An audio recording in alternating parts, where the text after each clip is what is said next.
Mukunda jewellers necklace Mela December 7 వరకు flat 9.9% VA offer ఈ నెల 7 వరకు అన్ని బ్రాంచ్ల్లో. దయచేసి అందరూ క్షమించండి అయ్యా క్షమించండి. అఖండ 2 సినిమా అక్కడ జై బాలయ్య బాలకృష్ణ బాలయ్య ఎందుకయ్యా ఇంత దారుణం చేసావు? ఎందుకంత ద్రోహం? నా దిష్టి కాదు. సినిమా రిలీజ్ అయితే సినిమాకి వెళ్ళి సినిమా చూసి 10 మందికి చెప్పి ఆనంద పడదాం అనుకున్నా. నా ఆశలు తీరలా. ఆ సినిమా పక్క దేశంలో రిలీజ్ అయిందంట, అమెరికాలో, జపాన్లో, చైనాలో అంతా. కానీ రిలీజ్ అయిన ప్రతి దగ్గర హిట్ అయిపోయింది అంతే. Block buster hit, interest hit. అమెరికాలో సినిమా వస్తే చెప్తాండి ఈ రోజు చెప్పండి ఉండకుండా. కాబట్టి అమెరికాలో కానీ, చైనాలో కానీ, జపాన్లో కానీ ఆ భాషలో రిలీజ్ అయ్యి అక్కడ ఉన్న హీరోల్ని ఆ సినిమాలే దాటేసిందంట అది. కాబట్టి అక్కడే దాటిందంటే ఎక్కడ కానీ వచ్చిందంటే అఖండ 2 అఖండ చూడదు నువ్వా.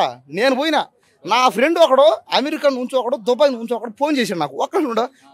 ఒక్క హలో అమెరికా నుంచా? ఏంది అఖండ 2 సినిమా అమెరికాలో ఇండస్ట్రీ హిట్ అయిపోయింది. ఆహా అవ్వా ఒక నిమిషం సారీ నా ఫ్రెండ్ ఇంకోడు. హలో ఎక్కడి నుంచిరా? ఎక్కడి నుంచి? దుబాయ్ నుంచా? దుబాయ్లో సినిమా హిట్ అయిపోయింది. ఆహా ఒక్క నిమిషం నా ఫ్రెండ్ చైనా నుంచా? చైనా నుంచా? హలో చైనా నుంచా? ఏంది అఖండ 2 సినిమా అక్కడ ఇండస్ట్రీ హిట్ అయిపోయింది. అవ్వా చాలు. ఇది కాదా జై బాల మళ్ళీ చేస్తా. కాబట్టి ఇదంతా కూడా ఎవరి వల్ల అంటే నా వల్ల. ఇది నాలాంటి కోట్ల మంది అభిమానులు ఆయనకి. బాలకృష్ణకి కోట్ల మంది.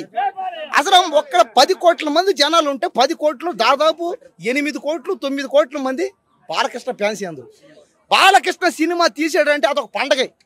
ఈ సినిమాని ఎవరైతే ఆపారో వాళ్ళకి నేనే పోయి దగ్గరుండి మాట్లాడతా. అదే ఏంటయ్యా వాళ్ళ కాళ్ళ మీద పడి అయ్యా మా బాలకృష్ణ సినిమాని ఆపకండి, వేయండి థియేటర్లో చూస్తాం మేము చూస్తామని బతికులు ఆడతాను పోయా. దయచేసి బాలకృష్ణ సినిమాని రిలీజ్ చేయండి. అదే అంటే నాకు అది అర్థం కాదు. ఆ రోజు అదే మొన్నటి నుంచి 2 రోజుల నుంచి నాకు నిద్ర లేదు. సినిమా అఖండ 2 అని ఆ సినిమా అంటే పిచ్చి నాకు. ఇంకా బాలకృష్ణ సినిమాలంటే సత్యంత పిచ్చి ఇష్టం. నేను పుట్టిందే బాలకృష్ణ సినిమా థియేటర్లో పుట్టా.